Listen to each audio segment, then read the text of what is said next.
Mucho antes de que siquiera pensáramos en el transbordador espacial, hubo una máquina que de verdad desafió todo lo que creíamos posible. Era el X-15. Y miren, no era un avión cualquiera. Era básicamente un cohete con alas, una bestia diseñada para volar más rápido y más alto que nada que se hubiera visto, llevando a los primeros humanos al borde mismo del espacio.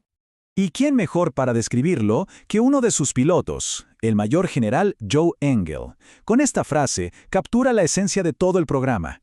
No se trataba solamente de velocidad, no. Se trataba de abrir una frontera completamente nueva. Era, en pocas palabras, la ambición de volar un aparato con alas hasta donde literalmente empiezan las estrellas. Ahora, para alcanzar un sueño así, se necesitaba una tecnología que simplemente no existía. Así que el programa X-15 tuvo que inventar el futuro sobre la marcha, pieza por pieza. El primer gran obstáculo, y quizá el más grande de todos, era el calor. El calor extremo del vuelo hipersónico. Y la solución que encontraron fue radical. En vez de intentar aislar la nave del calor, los ingenieros dijeron, ¿y si lo aceptamos? Usaron una aleación llamada Inconel-X y convirtieron el avión entero en un disipador de calor gigante, una estructura caliente que podía brillar al rojo vivo y aún así seguir volando. Una locura de idea que cambió todo.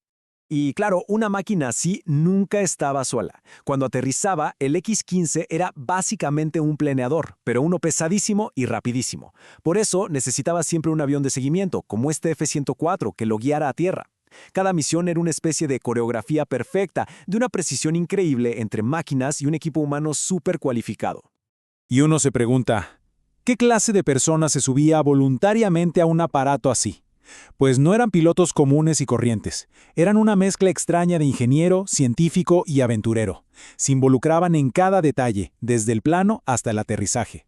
Y lo más importante, entendían perfectamente que cada vuelo era un salto a lo desconocido y que los riesgos eran enormes. Esta cita sobre uno de los pilotos, Jack McKay, lo resume todo. No hay mejor descripción de esa mentalidad. Era una devoción total, una entrega absoluta a la máquina y a la misión. Una voluntad de llevar las cosas al límite, solo para ver qué había más allá. Y claro, superar esos límites tenía un precio. Aquí no había margen de error. El programa operaba bajo una presión constante, donde cada segundo, cada decisión, era absolutamente crítica. Harrison Storms, una de las mentes maestras detrás del X-15, lo dijo sin rodeos. Aquí nadie se hacía ilusiones. Todos, desde el piloto en la cabina hasta el último técnico en tierra, sabían que se enfrentaban a riesgos mortales, todos los días.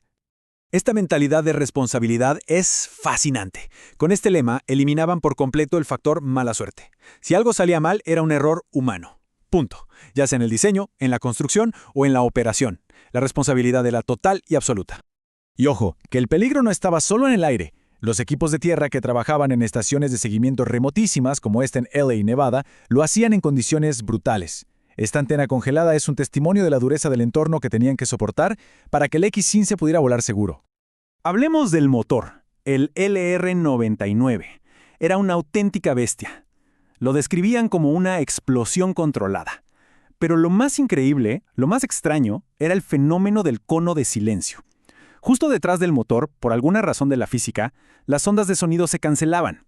Imagínense, el silencio más absoluto en medio del rugido más ensordecedor del planeta. Una locura.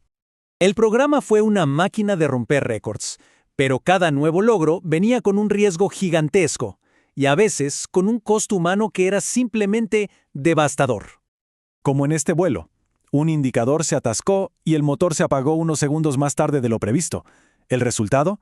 El piloto Bill Dana salió disparado 12,000 metros más alto de lo planeado. Casi sin querer, se ganó sus alas de astronauta. Esto nos da una idea de lo increíblemente poderosa y volátil que era esta máquina. Pero la suerte no siempre acompañaba. En 1962, el piloto Jack McKay tuvo que hacer un aterrizaje de emergencia en un lago seco. El tren de aterrizaje colapsó, el avión se volcó y él quedó atrapado dentro. Logró sobrevivir, sí, pero el precio fue altísimo, una vida entera de dolor crónico por las vértebras aplastadas. Y el testimonio de su hijo, Mac, es desgarrador. Revela ese costo humano que no se ve en las fotos ni en los reportes. El dolor era tan brutal que un simple paseo de la puerta al cuarto era una tortura. Era el sacrificio silencioso que hacía este hombre para poder seguir volando. Y entonces llegó el vuelo 365. El piloto era Mike Adams. En su séptimo vuelo, a más de 5 veces la velocidad del sonido, sufrió una falla eléctrica catastrófica. Su primera comunicación, con una calma increíble, fue: «Estoy en un trompo, Pete». Ese fue el comienzo de la tragedia. En la sala de control, en tierra, no tenían idea de la gravedad de lo que estaba pasando. Le daban instrucciones para recuperarse, pero era imposible. La aeronave ya se estaba desintegrando a su alrededor. La última comunicación desde el control fue una instrucción para un avión que, para ese momento, ya no existía. Mike Adams murió en el impacto. Fue el único accidente fatal del programa y un recordatorio brutal, final, del peligro de su trabajo.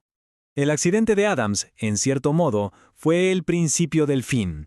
El programa X-15, con todos sus logros increíbles, estaba llegando a su final, pero su legado apenas comenzaba a escribirse. Para poner las cosas en perspectiva, en solo 64 años, la humanidad pasó de volar unos metros con los hermanos Wright a superar los 7.000 kilómetros por hora con el X-15. Es un salto tecnológico tan bestial que en muchos sentidos todavía no lo hemos igualado en la aviación comercial.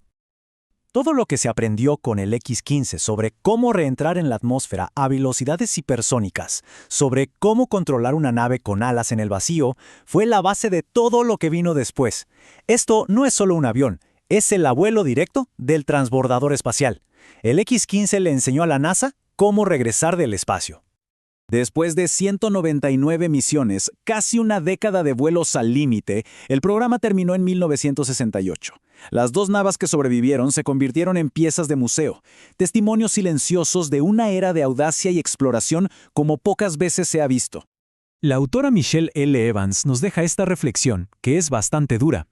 El fin del X-15 no fue solo el final de un proyecto, quizá fue también un reflejo de un cambio en nosotros, en nuestra cultura, en nuestra disposición a aceptar grandes riesgos a cambio de recompensas aún mayores. Y al final, nos queda esta pregunta en el aire. Cuando vemos hacia atrás y recordamos el increíble valor de la gente que diseñó, mantuvo y voló el X-15, es inevitable preguntarse, ¿ese espíritu sigue vivo hoy en día o se fue con ellos?